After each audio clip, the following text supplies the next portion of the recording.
Babe. Babe सुनो, वो 600 रुपये देना, कुरियर वाला आया है, कुरियर लेना है। नहीं है मेरे पास। क्या? मैंने कहा नहीं है मेरे पास। कम सुनाई देता है क्या? देखो मजाक मत करो, वो बाहर वेट कर रहा है, लाओ पैसे दो। अरे ऐसा क्या मंगा लिया जो मुझसे पैसे मांगने आ गए हो?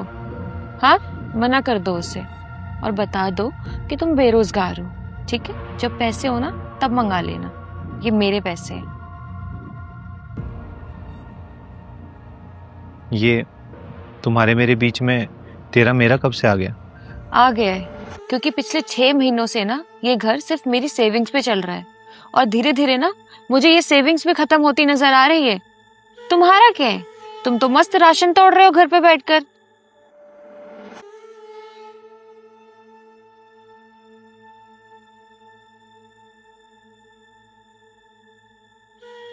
पैसे लेने आ जाओ।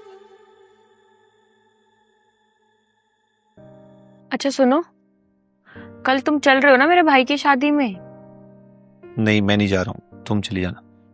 क्यों? क्यों नहीं चल रहे हो तुम? क्या करूंगा मैं जाकर? और वैसे भी आजकल मैं और मेरी बातें किसी को अच्छी भी नहीं लग रही है। मुझे पता है तुम क्यों बोल रहे हो ये सब। आजकल हमारी बहस हो रही है ना इसलिए, या कल मैंने पैसे देने को मना कर दिया इसलिए? जब से मेरी जॉब गई है ना, तब से तुमने हर दिन मुझे ये एहसास दिलाया है कि ना तो मेरे पास कोई काम है और ना मैं किसी काम का। एक बात तो समझ में आ गई कि इंसान तब परेशान नहीं होता है जब उसकी जॉब जाती है या बिजनेस में लॉस हो जाता है। इंसान सच में तब परेशान होता है जब उसके घर वाले, ये दुनिया उसे एहसास दिलाए कि वो किसी काम का नहीं, और ये दुनिया, उसके घर वाले ये एहसास दिलाए कि बिना पैसे के कुछ नहीं है, ना इज्जत ना कदर।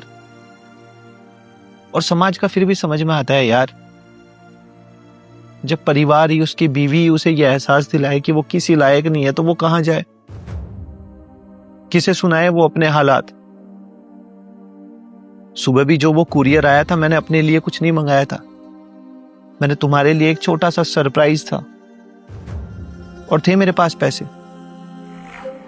पर रात मैंने देखा कि तुम्हारा रिचार्ज खत्म हो रहा है, तो मैंने सोचा रिचार्ज कर देता हूं, तुम परेशान होगी। और तुमने क्या किया? साथ देने की वजह पैसे होते हुए भी मुझ पर ताने मारे, ताने। मेरा वो मतलब नहीं था, सॉरी। तुम्हारा वही मतलब था सारा। और मुझे तो समझ नहीं आता कि तुम औरतों को चाहिए क्या। जब इंसान जॉब कर रहा होता है, बिजनेस कर रहा होता है, बाहर पैसे कमाने जाता है, तो तुम्हें शिकायत होती है कि हमें वक्त नहीं देता। और जब उसकी जॉब चली जाए, बिजनेस में लॉस हो जाए, वो घर पर रहने लगे, तो तुम्हें वो बोझ लगने लगता है। पिछले 3 महीने से जब भी तुम मुझे कुछ बोलती हो ना, तो मुझे इरिटेशन होती है, गुस्सा आता है, खुद पर भी और कभी कभी तुम पर भी। पर मैं बुरा आदमी नहीं हूं कि अपनी फ्रस्ट्रेशन तुम पर निकालूं। पर बेस्ट यही है कि तुम मुझसे दूर रहो। इसे मेरी रिक्वेस्ट समझ लो या कुछ भी, कुछ टाइम के लिए मुझसे बात मत करो, कुछ टाइम के लिए मुझे अकेला छोड़ दो।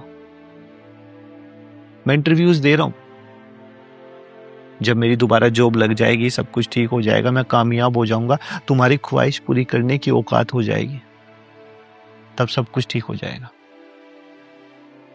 फिर तुम्हें शॉपिंग पर भी लेकर जाऊंगा और तुम्हारे रिलेटिव्स की शादियों में भी जाऊंगा तुम्हारे साथ।